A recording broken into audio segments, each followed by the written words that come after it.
बिहार विधानसभा निवडणूक 2025 ची मतमोजणी सुरू झाली असून शुक्रवार संध्याकाळी 5 वाजेपर्यंत आलेल्या निकालानुसार 243 जागांमध्ये मोदी नितीश म्हणजेच एनडीएचं सरकार येणार हे स्पष्ट झालं आहे।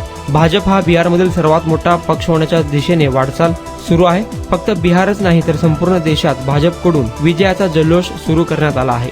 मतमोजणीला सकाळी 8 वाजल्यापासून सुरुवात करण्यात आली। सुरुवातीला आरजेडी हा आघाडीवर होता, मात्र दुपारी 4 वाजेपर्यंत हे दृश्य बदलले। एनडीएने एकतर्फी लढत जिंकत नितीश कुमार यांच्या नेतृत्वाखाली एनडीएची सरकार बनणार हे जवळपास निश्चित झाले आहे। एनडीएने 200चा आकडा पार केला असून बहुमताचा आकडाही त्याने गाठला आहे। तर महागठबंधनला मोठ्या पराभवाला सामोरे जावे लागत आहे। 5 वाजेपर्यंत आलेल्या निकालानुसार बिहारमध्ये बीजेपी 96, जेडीयू 84, एलजेपी 19, अन्य 9 असे एनडीएला 208 जागा मिळाल्या आहेत। तर महागठबंधनमध्ये आरजेडी 24, काँग्रेस 2, अन्य 2 असे 28 जागा मिळाल्याचे कल आहे।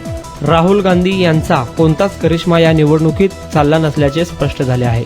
एमआयएमला देखील चांगले यश मिळाल्याचे समोर आले आहे, मात्र अधिकृत आकडेवारी निवडणूक आयोगाच्या रेकॉर्डवरूनच जाहीर होणार आहे।